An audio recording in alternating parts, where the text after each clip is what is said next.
Baiklah, saya Nimade Muswiratu Yomidara Pagia akan melanjutkan presentasi ini. Selanjutnya, materi mengenai gaya manajemen konflik.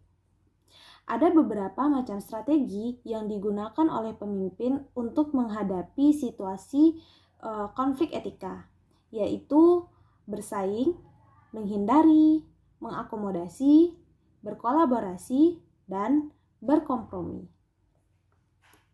Gaya ini didasarkan pada dua dimensi, yaitu ketegasan dan kooperatif. Ketegasan adalah bertindak demi kepentingan terbaik seseorang, sedangkan kooperatif berarti dia bekerja demi kepentingan terbaik orang lain. Nah, gambar di samping memberikan representasi visual dari 5 gaya manajemen konflik berdasarkan tingkat ketegasan dan bekerja sama. Dalam mengembangkan gaya manajemen konflik untuk menyelesaikan masalah etika, seorang pemimpin mungkin perlu menyesuaikan gaya agar sesuai dengan dilema etikanya. Yang pertama yang akan kita bahas mengenai bersaing. Nah, pemimpin yang memiliki gaya manajemen konflik bersaing ini sangat tegas dan tidak terlalu kooperatif. Nah, pemimpin yang bersaing percaya pada kemenangan dengan biaya berapapun dan mengukur kesuksesan dengan seberapa banyak pilihan yang lain. Pihak lain itu tuh menjadi kalah. Nah, sebagai contoh, Al Dunlap, dia itu adalah seorang mantan CEO Sunberm. Dia memiliki gaya bersaing. Nah, dia melakukan apapun untuk menang, bahkan termasuk memecat ribuan karyawan. Para pemimpin seperti ini biasanya tidak dianggap etis karena gaya konflik mereka membuat mereka cenderung tidak mempertimbangkan kekhawatiran karyawan dan pemangku kepentingan lainnya. Manajer dengan gaya ini cenderung lebih berorientasi pada kekuasaan. Sementara para pemimpin harus menunjukkan karakteristik bersaing dalam situasi tertentu.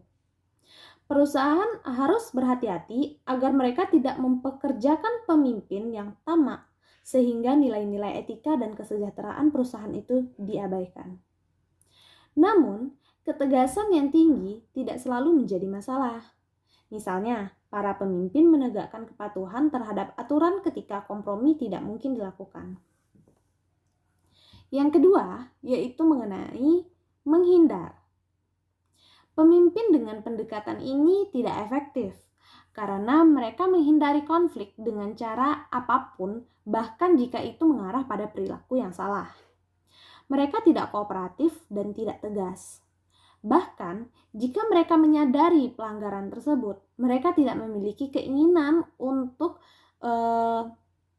mengelolanya dengan cara yang lebih baik, gitu. Ketua Conley dan CEO Jeff Skilling dari Enron tampaknya mengadopsi gaya ini. Mereka agresif dalam hal mengelola operasi bisnis, tetapi mereka pasif secara etis karena Enron menjadi semakin puas terhadap kesalahan. Pemimpin yang mengadopsi gaya ini secara otomatis menganggap bahwa konflik selalu tidak diinginkan. Namun, konflik memberikan organisasi kemampuan untuk mengeksplorasi sudut pandang baru dan mempertimbangkan pilihan yang paling etis dan berbagai pilihan. Konflik etika juga mengingatkan para pemimpin akan masalah etika di dalam perusahaan yang mungkin tidak mereka sadari sebaliknya. Pemimpin yang menghindari biasanya diasosiasikan dengan krisis etika yang telah menghancurkan reputasi organisasi. Enron runtuh karena kepuasan etisnya dan adopsi gaya menghindari konflik etis. Yang ketiga yaitu akomodatif. Pemimpin yang mengadopsi gaya ini sangat kooperatif tetapi tidak tegas. Individu dengan pendekatan konflik ini menyerah pada pihak lain bahkan jika itu berarti mengorbankan kepentingan dan nilai-nilai mereka sendiri. Ketika seorang pemimpin mengakomodasi mereka yang terlibat dalam pelanggaran, hasilnya bisa menjadi bencana etika. Misalnya, seorang manajer penjualan yang mengetahui staf penjualnya terlibat dalam penyuapan dan sogokan untuk menjual produk tetapi dia membiarkan kesalahan itu berlanjut karena kinerja tinggi mereka memiliki gaya manajemen konflik yang akomodatif. Gaya akomodatif membuatnya semakin sulit untuk bersaing dalam lingkungan bisnis. Karena ini diperlukan untuk tetap kompetitif agar dapat bertahan.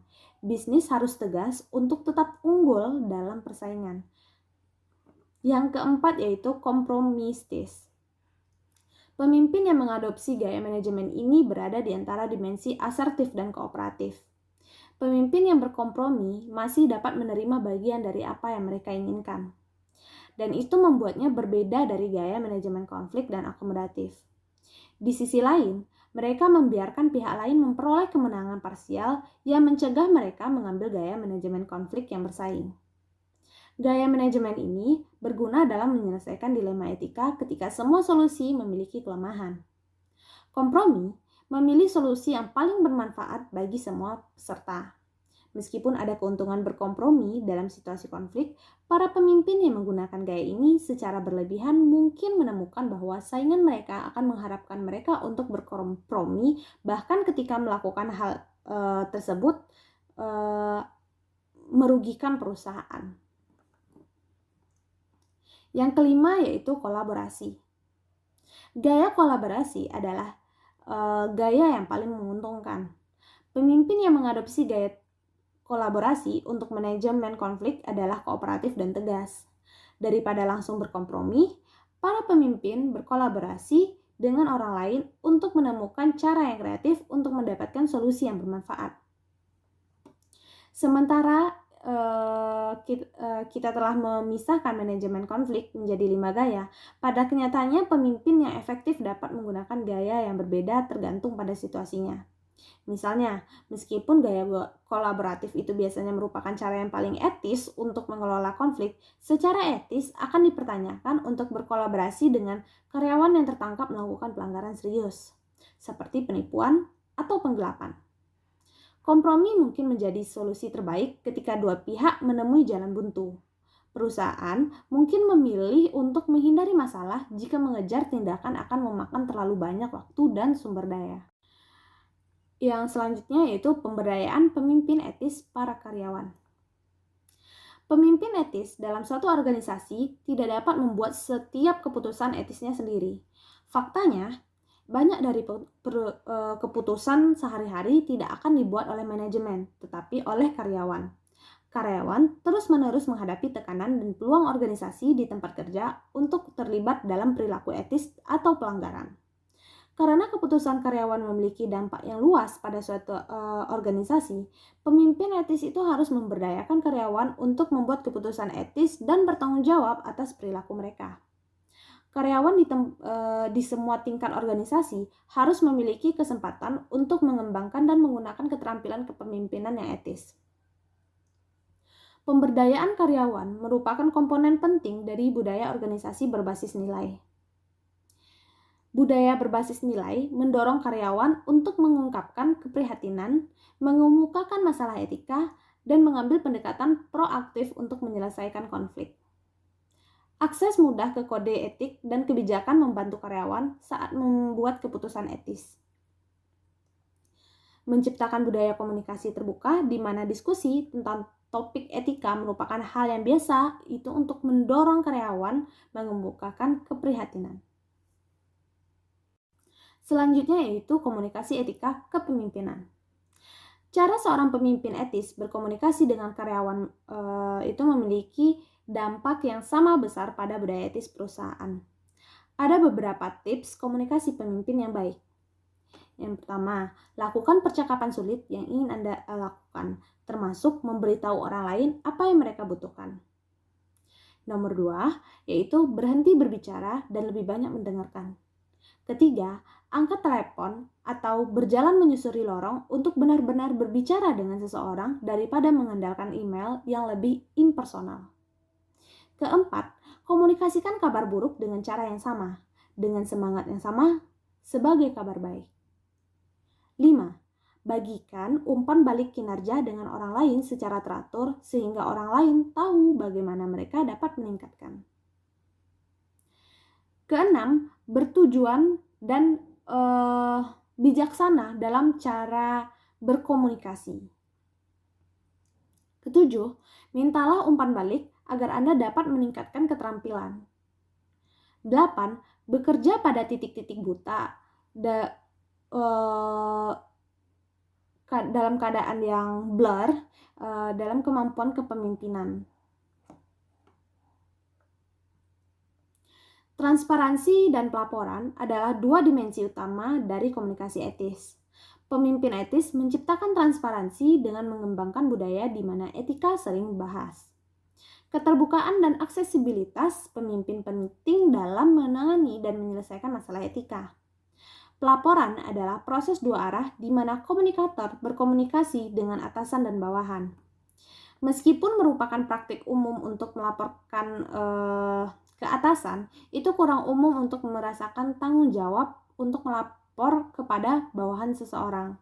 Namun, para pemimpin etis menganggap diri mereka bertanggung jawab untuk melaporkan kepada karyawan mereka, karena mereka mengakui bahwa karyawan memiliki kepentingan dalam keberhasilan etis berorganisasi.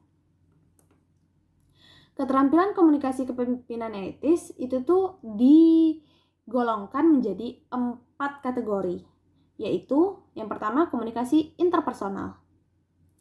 Komunikasi interpersonal adalah bentuk komunikasi yang paling terkenal dan terjadi ketika dua orang atau lebih berinteraksi satu sama lain.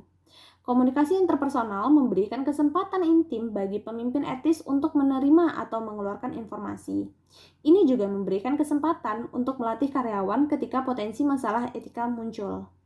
Bagaimana berkomunikasi secara efektif bisa menjadi keterampilan yang sulit untuk dikuasai. Metode komunikasi yang etis memperlakukan orang lain dengan hormat, bahkan ketika para pemimpin dipaksa untuk mendisiplinkan karyawan.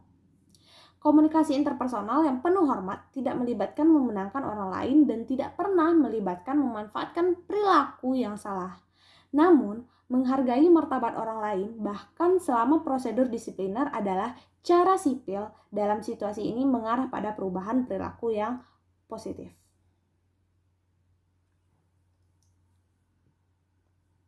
Yang B, yaitu mengenai komunikasi kelompok kecil. Komunikasi kelompok kecil berkembang dalam organisasi. Dengan demikian, jenis komunikasi ini menjadi semakin penting untuk pengambilan keputusan etis. Saat ini, banyak keputusan etis organisasi dibuat dalam tim, dan keputusan ini berdampak pada keberhasilan etis perusahaan. Pengambilan keputusan etis dalam kelompok kecil bermanfaat karena memungkinkan sejumlah individu untuk berkolaborasi dan membagi tanggung jawab. Ini juga memberdayakan karyawan untuk terlibat dalam tanggung jawab pengambilan keputusan yang lebih besar. C, yaitu komunikasi nonverbal. Komunikasi nonverbal adalah komunikasi yang diungkapkan melalui tindakan, bahasa tubuh, ekspresi, atau bentuk komunikasi lain yang tidak tertulis atau lisan. Komunikasi nonverbal memberikan petunjuk utama tentang keadaan emosional individu. Faktanya, beberapa peneliti percaya bahwa komunikasi nonverbal membentuk sekitar setengah dari proses komunikasi. Komunikasi nonverbal meliputi gerak tubuh, ekspresi wajah, kedekatan, waktu, pakaian, dan bahasa tubuh. D. Mendengarkan. Mendengarkan melibatkan memperhatikan perilaku verbal dan nonverbal. Dia mendengarkan sama pentingnya dengan berbicara. Jika salah satu pihak yang berdialog tidak mendengarkan, komunikasi menjadi tidak efektif. Dari perspektif etika, para pemimpin dengan keterampilan mendengarkan yang buruk atau yang gagal mendengarkan masalah itu sering mengabaikan masalah etika. Mendengarkan juga penting untuk moral karyawan. Karyawan menyebut kegagalan untuk menanggapi kekhawatiran mereka dengan serius sebagai salah satu keluhan utama di tempat kerja. Gagal mendengarkan membatasi kemampuan pengambilan keputusan para pemimpin karena mereka tidak dapat memperoleh informasi yang mereka butuhkan untuk membuat keputusan etis. Karena pelaporan karyawan adalah salah satu cara untuk pemimpin menemukan masalah etika. Kegagalan untuk mendengarkan laporan karyawan menyebabkan mereka kehilangan informasi penting.